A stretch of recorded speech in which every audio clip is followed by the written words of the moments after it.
Hello again my friends, Bungie's latest weekly update sprinkles just enough space magic to tide us over until next week. As many of you are all too aware, 2014 is the year we finally get our hands on Destiny, some of us earlier than others. Those of you that have secured a beta access code get to take part in the beta, which launches sometime in summer. And if you own a PlayStation 3 or 4, you get earlier access still. During Spike TV's All Access show back in November, Bungie's Chief Operating Officer Pete Parsons announced the following: in partnership with Activision and Sony, we're going to give first beta access to the PlayStation Nation, PlayStation 4 and PlayStation 3 owners. Now, we don't know just how early PlayStation will get access to the beta before Xbox. A few days, a few weeks, perhaps longer. Bungie has yet to reveal specific details, but they did answer a beta related question in the mail sack. And here's that question from Icarus XYZ. He asks, will we be allowed to make gameplay videos in beta? And here's how Bungie responds: sure, go nuts. We love fan created content. That hasn't changed about Bungie at all. We want to hear your war stories from the frontier. Hurl yourselves into the wild and let us know what you find there. If you tell your story well, it will be our pleasure to echo it. So then, great news for gaming channels, and yes, you can expect daily gameplay videos on this channel when the beta launches. I plan on sharing my initial thoughts and impressions of the game, as well as hosting some community playdates with you guys, but more on that later. So then, what else did Bungie reveal about Destiny? Well, I examined the weekly update in forensic detail and dissected everything of interest. First up, this particular sentence from Deej, who writes, maybe you're anxious to finally grip an exotic weapon right now and blast your way onto the bow of a fallen ketch. Now, this is the first ever mention of a fallen ketch, and as such, we have no real evidence of what one actually is. We know that the Fallen is a technologically advanced race with dropships, devil walkers, pikes and shanks, but a ketch? That's a new one. Now, when I mentioned this on Twitter, many of you guys pointed me to this clip of a giant Fallen space cruiser flanked by smaller dropships, and I'm inclined to agree. This could very well be a ketch. It's worth pointing out too that Deej also mentions that you can actually blast your way on board one of these things, which sounds pretty damn epic. After all, Bungie has crafted similar experiences in the past. Every Halo fan remembers the first time they were confronted by not just one, but two giant scarabs in Halo 3. You could actually board these hulking monstrosities, fight your way through the Covenant personnel, and destroy the scarab's power core before hurling yourself off, frantically sprinting to a safe distance, and watching as this thing exploded in a spectacular shower of metal and sparks. It's without a doubt one of the greatest set pieces in video game history, and if you've never played Halo 3, you need to do so, if only to experience this moment. If Bungie has crafted set pieces in Destiny to rival or even surpass those in Halo 3, we're in for a seriously epic ride. Now, every week Bungie holds an internal tournament called the Weekend Champion, where staff members battle it out in some competitive multiplayer to see who is the most deadly Guardian, and sometimes Bungie throws us a few tasty scraps about what went down. This week we're told that one of the competitive multiplayer maps is a Cabal refinery on Mars, with lots of open spaces and narrow hallways. We're also given a little more info on the Hunter's strengths in competitive multiplayer. According to this week's champion, Brandon Lewis, the Hunter is great for sniping and sneaking.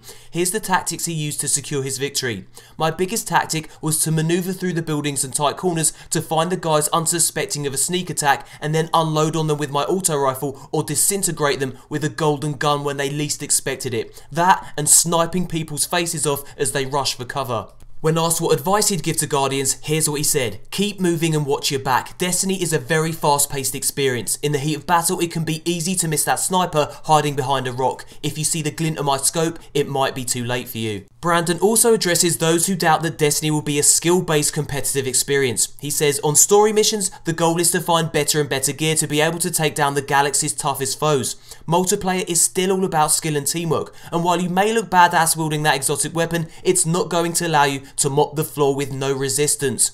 So then, it's clear that Bungie is crafting a carefully balanced competitive multiplayer experience. You can be sure that before Destiny reaches us, Bungie will have subjected the game to endless tweaks, refinements and playtests. Now, before we move on to the mail sack, I thought it would be fun to run through all the supers we know about so far. For those of you that don't know, supers are devastating attacks unique to each Guardian class. In order to pull off a super, you need to hold down both bumpers as highlighted on this PlayStation 4 controller. So let's start with the Hunter. So far we know of two supers for this Guardian class. The Ghost Gun is a fearsome mystical weapon that can one-shot kill most opponents. Upgrade perks allow you to add fire damage to this attack. The Arc Blade is a lethal melee attack in which the Hunter uses his knife to take out multiple targets in quick succession.